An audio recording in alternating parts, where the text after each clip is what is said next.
Hi. Thank you for viewing this video on preparing your scholar for the final exam. My name is Mr. Kopitar. I am the 7th grade history teacher. My name is Ms. Lubin. I am the K through 2 music teacher. My name is Mr. Marambo. I'm the 5th grade science teacher. And I am Miss Baron. I am the Spanish teacher in 9th grade.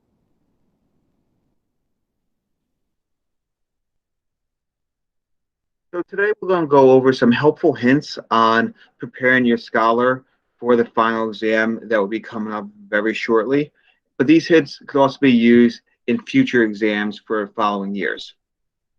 Most middle school subjects, in addition to nearly every high school course, require that students complete a final exam. In fact, most high schools today actually require that teachers provide students with a final exam and even designate that a certain percentage of the final course grade is influenced by the final exam score.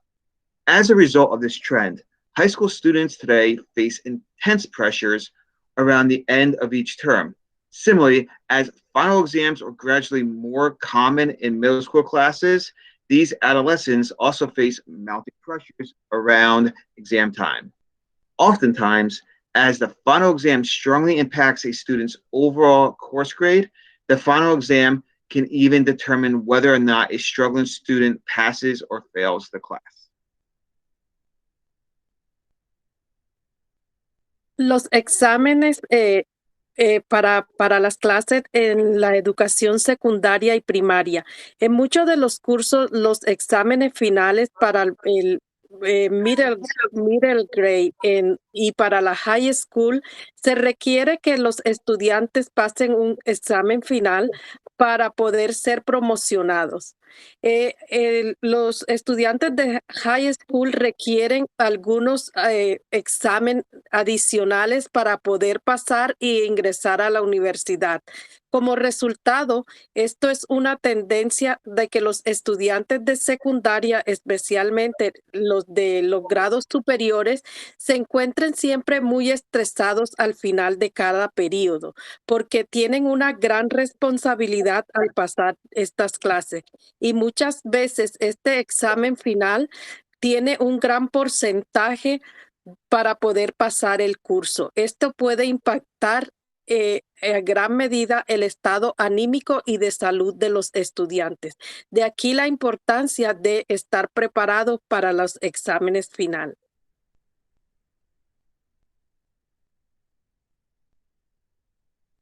One of the more important aspects of preparing your scholars for final exams is to create a distraction-free study zone.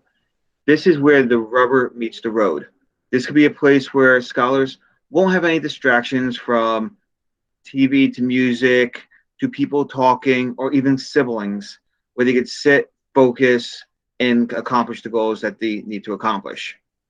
If a student has been studying in the bedrooms, now may be a good time to have them study at a desk or a different part of the house. Try different areas, see what works best for them and where they are the most comfortable. Una de las cosas más importantes para evitar el estrés y para ayudar a nuestros hijos en estos exámenes final es tratar de que tengan una zona libre de distracción. ¿En qué consiste esto? En tratar de alejarlo de todos los agentes externos que lo puedan distraer. Por ejemplo, si tienen hermanos o hay otros niños estudiando con él, pues tratar de buscarle un espacio en la habitación donde ellos puedan estar tranquilamente sin ninguna distracción.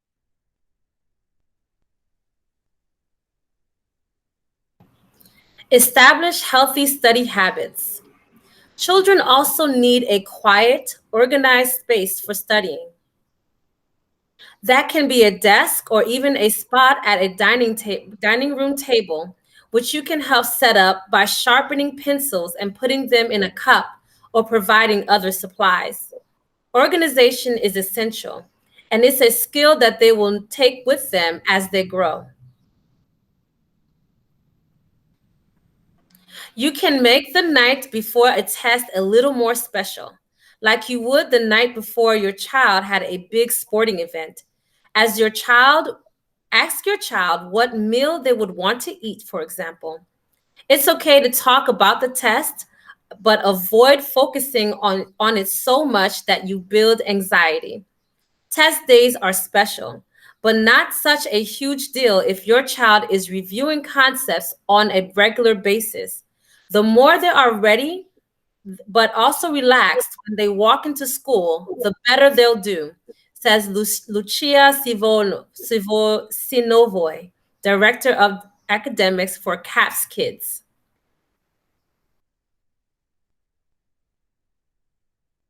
Establecer hábitos saludables para estudiar.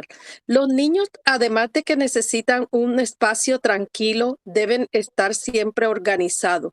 Puede ser en un escritorio o inclusive en la mesa del comedor y siempre tener los elementos necesarios que ellos necesitan para poder organizar no solo su tiempo, sino poder estudiar.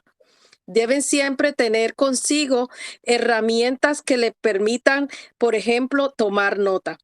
Pues en la noche anterior, como padres, podemos decirle a nuestros hijos cuál es tu comida favorita y de acuerdo a eso le vamos a decir, hoy es un día especial, para que comas esto que tanto te gusta y esto es una forma de que ellos olviden el estrés que están teniendo por el examen y siempre es importante que tratar que antes, la noche anterior, ellos descansen y no estar hablando al último momento siempre del examen, porque eso les va a causar ansiedad. Por eso es que es importante establecer hábitos desde muy temprano y organizar el tiempo.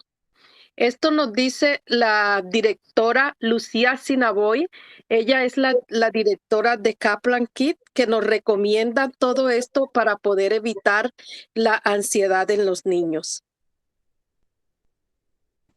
Another helpful practice to prepare your scholar for finals is encouraging consistency. You see, homework and studying should be a regular scheduled activity for them. Test taking is a skill, which means it requires practice in order to hone that skill. So one quick tip is having a schedule in addition to homework. So a schedule about studying and other required school assignments so that they can prepare for their finals. One good quotation that does summarize this is as follows: children need to practice good studying skills so they become second nature. Parents can help with reading books, articles, reviewing vocabulary, or even math facts. Whatever it is, they are learning.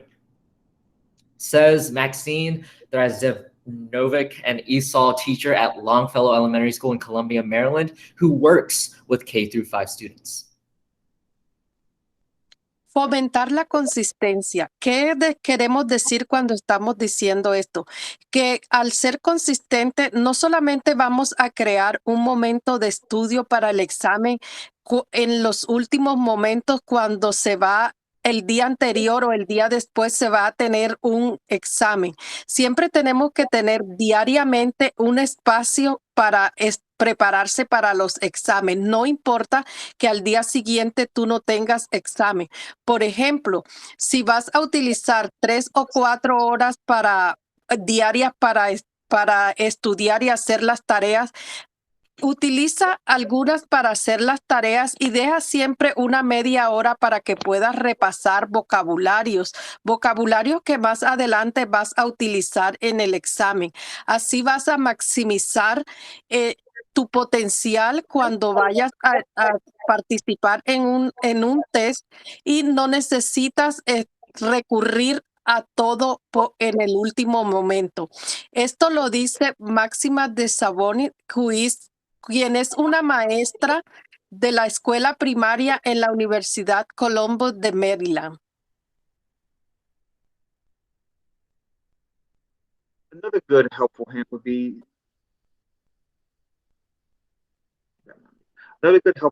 to make studying rewarding. While final exams are a serious matter, you can make the studying process fun and rewarding for your scholar. After they have studied for a few hours, then you could perhaps treat them to a break at the local ice cream shop, or if these put a lot of effort in, maybe buy a small video game or something that they like. It doesn't have to be something unhealthy or something expensive.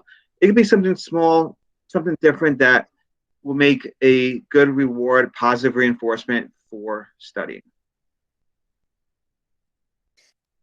Hacer que estudiar sea gratificante. ¿Qué significa esto para nosotros como padre y como maestro? Que cuando el estudiante esté estudiando, le esté preparándose para un examen o cuando nuestro hijo se prepara para un examen, después le podemos decir, bueno, cuando terminemos esta parte, vamos y nos vamos a comer un helado. Tratar de darle como no tiene que ser un obsequio o un regalo costoso. Puede ser solamente con ir al parque, invitarlo al parque, salir a caminar, permitirle montar la bicicleta o comer un helado, algo que realmente les agrade a ellos y que va a ser un descanso, les va a servir como un break, un descanso entre estudiar y volver a la normalidad.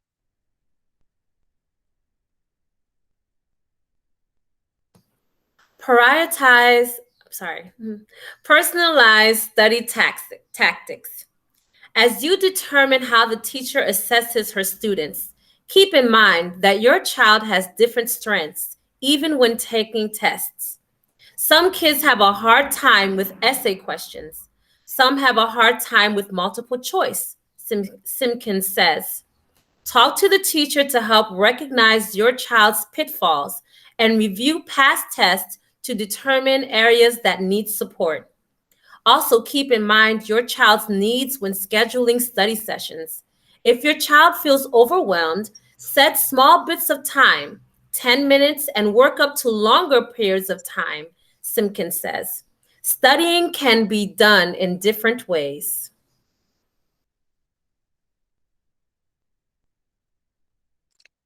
Personalice las tácticas de estudio. Como todos sabemos, todos los niños son diferentes y aprenden diferente. A medida que es importante que determine con la maestra cuáles son las fortalezas que tiene su hijo. Por ejemplo, si él es mucho mejor haciendo test, escogiendo solo respuestas, usted tiene que tratar de estimularle esa parte, pero si ha notado que no es muy bueno para hacer respuestas de comprensión, entonces debe empezar a reforzar esa parte. Es importante la comunicación con la maestra para poder trabajar en las debilidades que tenga y seguir fortaleciendo aquellas en las cuales ya las tiene desarrolladas. Tenga en cuenta la necesidad de su hijo y programe siempre secciones de estudio. Si su hijo se siente abrumado, establezca pequeños periodos de tiempo, descanse por unos 10 minutos y después comience con periodos más largos. Esto lo dice Simpson. Estudiar se puede hacer de diferentes formas, siempre y cuando se atienda a la necesidad del niño. When it comes to preparing your scholar for their finals, it's absolutely important, essential to communicate with the teacher. I know we mentioned this prior, but it's especially important to give it its own slide because communicating with the teacher is essential in identifying the material your scholar must review for their final exam. How are we supposed to know what's on the final exam if it wasn't for communicating with the teacher? It is also a great opportunity to understand what your scholar must focus on. And this is summarized in the quote below. Ask the teachers who work with your child what is the best way to help your child. They spend a great deal of time with each student and will have ideas for your child, says the same teacher of K-5 ESOL teacher. Comunícate con el profesor. Ya lo habíamos mencionado anteriormente, la importancia que tiene que el padre esté en constante comunicación con el profesor, porque este puede ayudar a reconocer cuáles son, en qué qué clase de test es más aventajado su hijo. Comuníquese siempre para identificar el material. Es necesario que usted trabaje con ello para saber qué se va a evaluar y cómo lo puede ayudar. También es una gran oportunidad para comprender en qué debe concentrarse su hijo. De pronto necesita mucha más trabajo en una parte. Cuando usted habla con el profesor, usted se tendrá conocimiento de esas falencias y lo podrá ayudar. Pregunta a los maestros que trabaja con su hijo cuál es la mejor manera de ayudarlo. Pasa mucho tiempo con cada estudiante, el maestro pasa mucho tiempo y él tiene más idea. Esto lo dice el maestro Drasanovi, maestro de ESOL de kindergarten a quinto grado.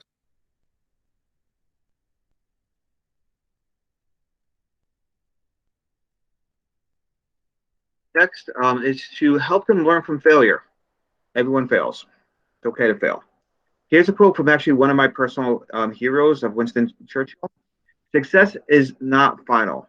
Failure is not fatal. It is the courage to continue that counts.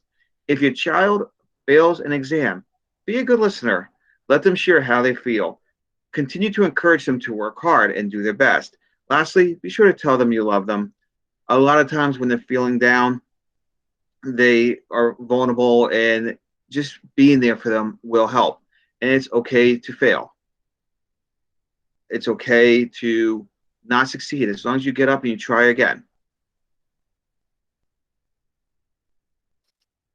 Ayudar a nuestro hijo a aprender a partir de las fallas. Es importante que enseñar a nuestro hijo a, por ejemplo, como dice algún dicho, caer, pero lo importante es volverse a levantar. Esto lo podemos aplicar también en los exámenes, que no siempre porque se ha perdido un examen ya se va a perder toda la materia. Tratemos de siempre buscar en qué fallamos para que en la próxima ellos puedan mejorar. Y vamos a citar aquí a Winston Churchill, que dice, el éxito no es definitivo, el fracaso no es fatal, es el coraje para continuar lo que cuenta. Si su hijo no aprueba los exámenes, sea un buen oyente. Pregúntele, permítale compartir cómo se siente. Continúelo siempre alentándolo a trabajar duro y hacer lo mejor que pueda. Por último, dígale siempre cuánto lo ama.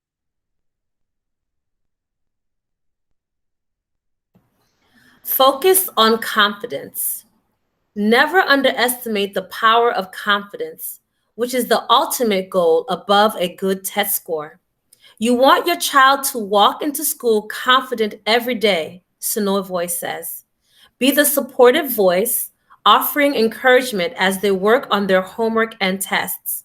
Make yourself available to field of questions. You can also instill confidence by giving them space and time to do their work, showing them that their study time is important and they have a say in it. A big reason students experience text anxiety is fear of the unknown. But if you emphasize how well your student knows the concepts to be covered on the test, he should feel more ready. Centrarse en la confianza.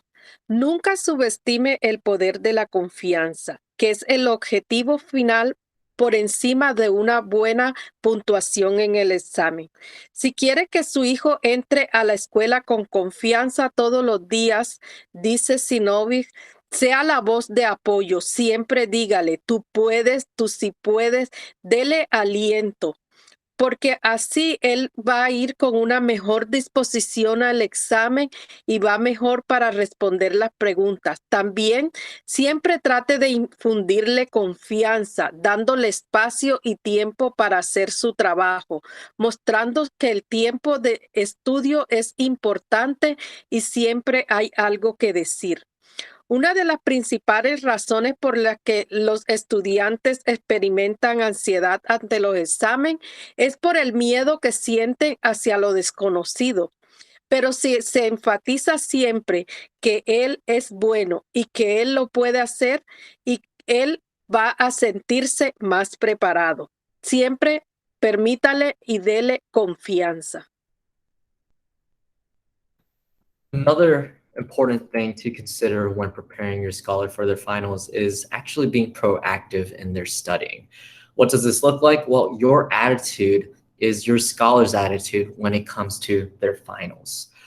Provide opportunities outside their schedule to review for their finals. Opportunities can include pop quizzes over dinner or conversations related to their finals. It could be anything, as long as it's reminding them that the finals are upcoming.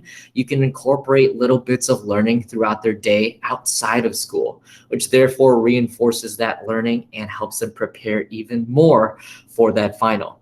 See, show them you mean business.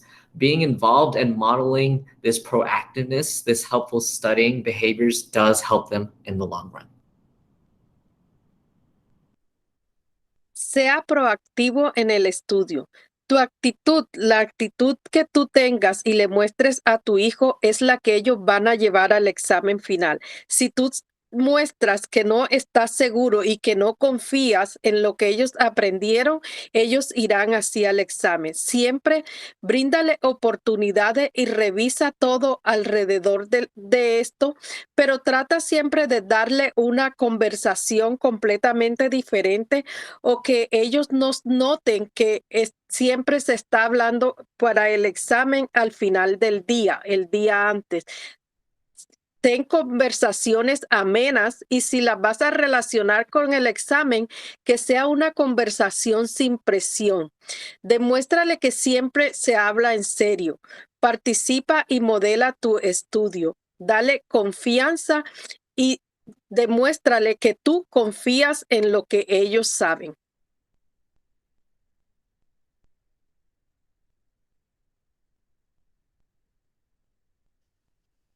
Next up, we will be viewing just a quick video on 5 tips on how to study for a final exam.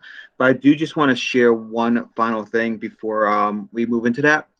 I remember when I was younger and I was studying for a test that was coming up, and my mother used to help me study, and she would make sentences to help me remember things. And even to this day, 65 years later, I remember what she told me for remembering some state capitals.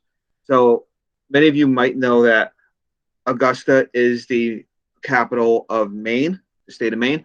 So she used to tell me a gust of wind blew down Main Street.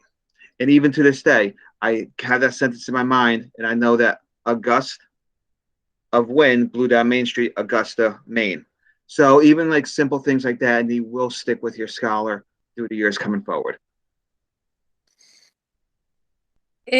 Lo que se estaba diciendo aquí es que, por ejemplo, puedes buscar una forma divertida de que tu hijo aprenda y siempre recuerde las cosas. Cuando él está viviendo momentos divertidos, nunca se le van a olvidar. El profesor Kopitar está colocando el ejemplo cuando años atrás su mamá le estaba enseñando las capitales de los estados, y él recuerda que una forma muy divertida que ella lo hacía era hablándole sobre los fantasmas y eso, que son palabras que están afines con el nombre de la capital, y entonces eso le permitió a él que nunca olvidó el nombre de la capital, porque lo estaba relacionando con otras cosas. Hey guys, my name is Jamie and I'm a first-year emergency medicine resident. Today I want to talk about a pretty common question in my channel, and that is how to study effectively for exams. And with the exam season right around the corner, I think now is a great time to talk about it. And without further ado, let's jump right in. My tip number 1 is to stop procrastinating and have a study plan. I know that sounds really obvious, but it's also one of the biggest pitfalls of studying for an exam. The last thing you want to do is wait until the last minute to study for exams. Waiting until the last minute can get stressful, and most of the times it can result in a grade that's not ideal. The best way to stop procrastination is by prioritizing and having a study plan. If you haven't already, I suggest creating a schedule of when your exams are going to be. One of the ways I approach making a study plan is by actually quantifying the materials you have to know for an exam. So to make a simple study plan, I like to quantify what I need to know and then divide it evenly by the number of days I have to study. I then add a comprehensive review day or a day of practice questions to really make sure I know my stuff. And then I take the exam the next day. This is a basic skeleton I use to study for all my exams in medical school, as well as big exams like USMLE Step 1 and 2. For the most part, what you're going to study for first is going to be dictated by which exams you have first. But sometimes exams aren't spaced out evenly, so be sure to prioritize ones that are harder to study for. So for example, if you find chemistry challenging, then it makes sense to prioritize it over a subject that you don't find as challenging. Once you have a plan on when to study, my second tip is find an area where you can study. People have different preferences when it comes to study locations. Some people like to study in a quiet library or at home, while others like to study in a cafe with some background noise. In both scenarios, you want to find an area where distractions are minimal. So that means if you're easily distracted at home, then maybe you should consider studying in the library. And alternatively, if you're easily distracted by people, then it will be better to study at home. A lot of people have told me that they find Study With Me videos to be really helpful when they're studying. If you haven't tried them, you can check out some of mine at my Strive Studies channel. My third tip is to change your study style for different subjects. Some classes require a lot of memorization, while other classes require a lot of application. So for example, classes like anatomy and pharmacology require a lot of memorization, while a class like general chemistry and math require a lot of application. So for classes that require memorization, I've made a video in the past about how to best memorize, and I'll link that video up here. And stay tuned because I'm looking to update that video in the future. For application-heavy classes like chemistry or calculus, the best way to improve your grade is to keep doing practice questions, since memorization can only get you so far. My fourth tip is to study in groups and avoid stressful people. One of my fondest memories in medical school is studying in groups. It was like a security blanket because we were able to compare notes, help each other with concepts, problems from practice questions, and things like that. The key to having a productive group is making sure that everyone is on the same page. And with that said, there are some people that you may want to avoid. If you're studying with someone that you're close friends with, after a while it may be hard to stay on track because you may end up distracting each other. So the best way to go about this is going back up to my first tip, which is having a plan. Schedule when to meet up and what topics to cover. And once you're done with that, you can either go back to studying separately or move on to other classes to cover. I personally like to avoid people who stress me out, especially during exams. And this might mean having some quiet time to yourself before exams instead of joining in on the conversation about what you know or don't know, what you think is going to be on the exam. I think anxiety can definitely play a big role in how people do on exams, so it's best to avoid people who stress you out and stay as calm as possible before taking your exam. Finally, my last tip is to make sure to get enough rest. Sometimes all-nighters can seem like it's appealing, but again, going back to my first tip, if you're planning and prioritizing, there's really no need for all-nighters. Sleeping should be a priority. Several studies have shown that sleep is required for consolidation of memory, and without it, it's harder to absorb and recall information. I've talked about the importance of sleep in a previous video, which I will link up here. But really quickly, the lack of sleep comes with a lot of negative consequences in learning, like decrease in attention span, memory loss, and the ability to concentrate. So please make sure to take care of yourselves and get enough sleep. So that's all the tips I have today on how to best study for exams. And before I close today's video, I'd like to thank Brilliant for supporting today's video. One of the most common questions I get regarding medical school is whether you have to be good at math and science.